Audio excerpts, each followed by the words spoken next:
I'm Dr. Payana. I'm an internal medicine resident at Mount Sinai Hospital. And today we're going to be talking about parvovirus B19. So what is parvovirus B19? So parvovirus is a type of non-enveloped DNA virus. It's highly contagious and it's a respiratory virus. It's also known as fifth disease and slap cheek disease, which gets its name by this slap cheek appearance that you see on the baby. This is used less often now. It also goes by erythema infectiosum, but mostly you'll hear them say parvovirus B19 when talking about this virus. So how it works is that it infects your red blood cells via a P antigen. So the virus basically gets into your red blood cells and it replicates where the cells that give rise to red blood cells would replicate. So that's kind of how parvovirus works. So what are the symptoms of parvovirus? Many people are asymptomatic, especially if they're like our usual healthy individuals, but they still may get flu-like symptoms, which include fever, cough, sore throat, or runny nose. Some people experience polyarthropathy, which is joint pain, especially in the small joints. It could be in your hands, fingers, sometimes even the knees. After the flu-like symptoms, the rash appears on the cheeks like we saw in the previous picture in the baby. And that's why it's called slap cheek disease sometimes. It especially happens in children. And then after that, the rash kind of spreads to their body. And we call this kind of a maculopapular rash on their trunk, which is really like the stomach area and their limbs. Adults are more likely to see the rash on their body and have the joint pain. So again, it starts off with these flu-like symptoms, runny nose, cough, headache, and then it can have a joint pain, inflammation, the facial rash, which is usually on the cheeks, and then it can spread to the body.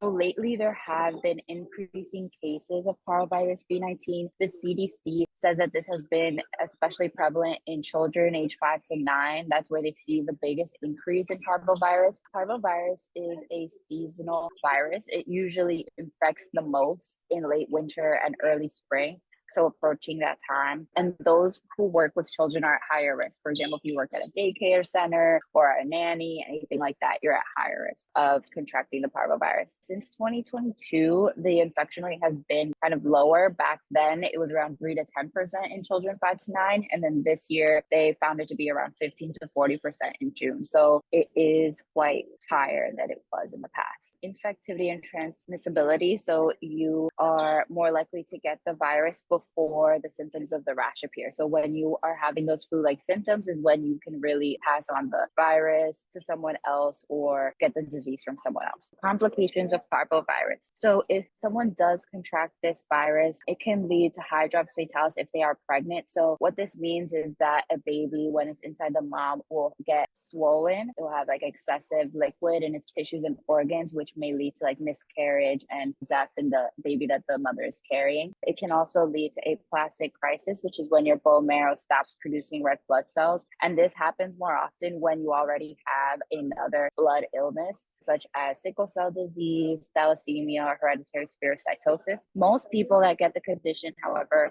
fully recover and complications are rare. In about 5 to 10% of people that were actually infected with parvovirus B19, did they actually have these adverse outcomes. And if they were pregnant and they did have these complications, it was more likely to happen in the first trimester of their pregnancy. And then this is just another image demonstrating the rash on the face that can be seen with this. We already discussed that transmission occurs through the respiratory route. So through saliva, sputum, nasal mucus. If you're talking to someone very close to their face and it happens that they are infected, it can also happen through blood products and from the mother to the baby. So if you're pregnant and you think you were exposed to someone, you should seek medical care.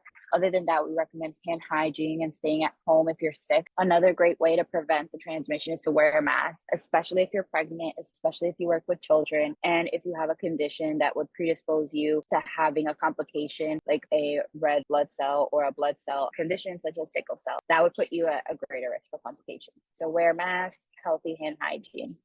How would you differentiate between, oh, I'm not feeling well? Is it COVID? Is it the flu? If you suspect that you are having these symptoms, I would say watch out for specific symptoms. If you start having joint pain, that's something that you can say, oh, this is different.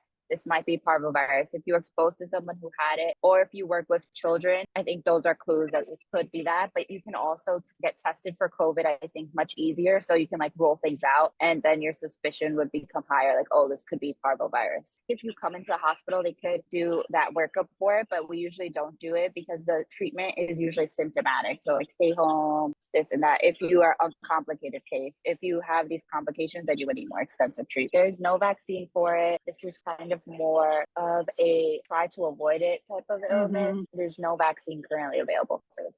What are your recommendations about masking right now in general? I know that we've seen the surge in COVID and that we are actually like in the midst of coming up on other flu season and all that stuff. Are there any tips that you can give people about prevention? We know vaccinations for the ones that you can get vaccinated for, but as far as masking goes. So for masking, I know that one of the main things we want to tell people if they are going to wear the mask is to cover their nose and their mouth, both of them.